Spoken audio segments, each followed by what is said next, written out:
my channel. We're here today for another Vlogmas video. We are here for the day 9 Vlogmas challenge. Even though today is December 10th, we're a day behind. We're going to catch up at some point. But we're here for day 9 of Vlogmas, and I'm really excited because today I'm always excited. Let's just be fair. Today we're going to be doing a little reaction video. I saw Eric Karl Anderson post a very interesting video on his channel. I'm going to link it down below. If you don't already follow Eric Karl Anderson, go check him out. He is an American living in England, and he posts the most insightful videos, especially about prize-winning books and books that have been considered for book prizes. He also has this in the industry, like he has an industry in book industry, and he gets an invitation to go to the Booker Prize ceremony. Like, it's amazing that we know Eric here on BookTube because it seems like he's a big deal in real life. So his video today was highlighting all the books that have won the major book prizes, you know, in the United States and the UK in the last year, or in this year, in 2022, right? But I'll link his video down below for sure. Like I said, go watch him because he also discusses the books. We're not going to do that today. We're just going to mention the books, and we're going to play how many of these books have you read, that game, because that's why we're here, right? But Eric left off one of the biggest book prizes that we talk about here on BookTube because he didn't mention the BookTube prize. So before we go into Eric's video, we must acknowledge the 3 books that won the BookTube prize this year. So we're going to go through all the books that have won the major prizes, including the BookTube prize, starting now. So start counting. Count on your fingers, write it down, whatever you do.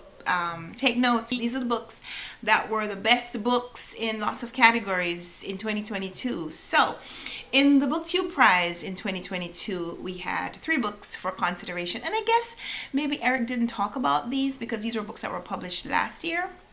In order to qualify for the BookTube prize, they had to be books that were published in 2021. So the fiction winner was The Love Songs of W.E.B. Du Bois by Honoré Fannin Jeffers, one of my favorite books of 2021, and it won the BookTube prize. So excited. So yes, I have read it, and if you have read it, then you get a point. And if you didn't read it now. Like I say every time I mention that book, if you haven't yet read that book, go read it, and maybe you'll get a point for the next one. So the nonfiction winner for the BookTube prize in 2022 was How the Word is Passed by Clint Smith, another favorite read of mine. I read it this year, so it's definitely going to be on my favorites of 2022. If you've read it, give yourself a point. And the winner for translated fiction, I have not read. The translated winner for 2022 was The Anomaly by Hervé Letellier, and the translator is Adriana Hunter. And I didn't know much about the book, but when I saw the synopsis, I was really intrigued. So I haven't yet read it, but I think I want to read it next year. So if you've read any of these 3 winners for the BookTube prize in 2022, then you get a point for each one of those. So now to Eric's video. So Eric talks about the Nobel Prize winner for literature for 2022, and that was Annie Ernaux. And I read one of her books. I read one of her books for Women in Translation. So I read her book Happening, so I get a point because I've read something by Annie Ernaux, and you do too. If you've read any of her books, fiction, nonfiction, novella, autofiction, whatever it is that you have read from her, then you get a point because the Nobel Prize doesn't just reward any particular work. If you've read an Annie Ernaux book, you get a point. The Booker Prize winner for 2022 was The 7 Moons of Mali Almeida. I haven't yet read it. I have a goal, as you know, you might not know this. It's not something that I have been actively pursuing in the last few months, last couple of years. But I plan to read all the books that have won the Booker Prize. So far, I've read a lot. I've read a lot of the 50-something books that have won the prize. I've read a lot of them. This new winner, I haven't yet read, but I reserved a copy at my library. So I'm putting that on my TBR in January. It's going to be something I try to read early in 2023. So you get a point if you've read it. And the book that won the International Booker Prize was Tomb of Sand by Gitanjali Shri, translated by Daisy Rockwell, and I haven't read that either. I just read a few translated books in 2022. And this was not one of them. So the Women's Prize for Fiction Women's Prize for Fiction. The Women's Prize for Fiction this year was won by The Book of Form and Emptiness by Ruth Ozeki. Ruth Ozeki wrote one of my favorite books, A Tale for the Time Being. It's one of my favorite books of all time. And I read it for the first time about 4 years ago, and I said back then I wanted to read everything that she has published.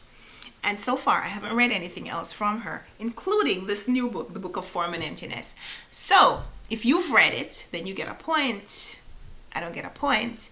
For the National Book Award this year, the fiction winner was The Rabbit Hutch by Tess Gunty. I have not read. And the Translated Literature Prize went to Samantha Schweblin for 7 Empty Houses. That was translated by Megan McDowell, and I have not read that one either. I've only read Samantha Schweblin's novel Fever Dream, which I found pretty interesting. I haven't read anything else from her. For the Pulitzer Prize this year, Eric mentioned the fiction winner, which was The Netanyahus, an account of a minor and ultimately even negligible episode in the history of a very famous family by Joshua Cohen.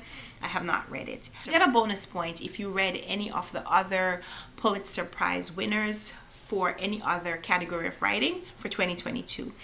I would get a bonus point because I read Chasing Me to My Grave, an artist's memoir of the Jim Crow South by the late Winfred Rembert, as told to Erin Kelly.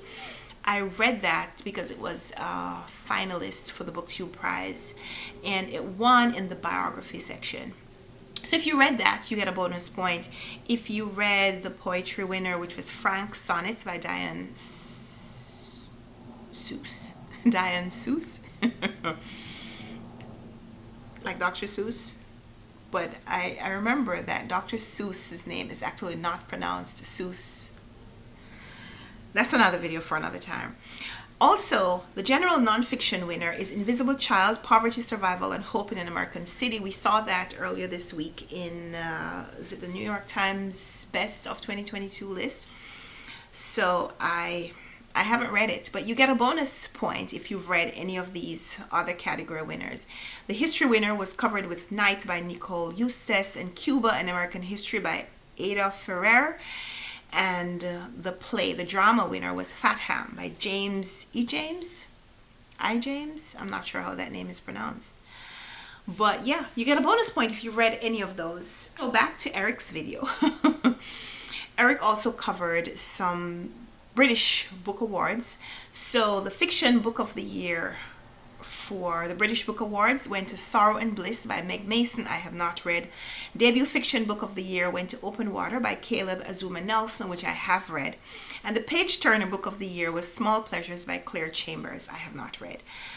Royal Society Science Book Prize went to A Very Short History of Life on Earth by Henry G. I have not read that. The British Academy Book Prize for Global Cultural Understanding went to When Women Kill by Aliot Rabuka Zeran, translated by Sophie Hughes. I have not read that.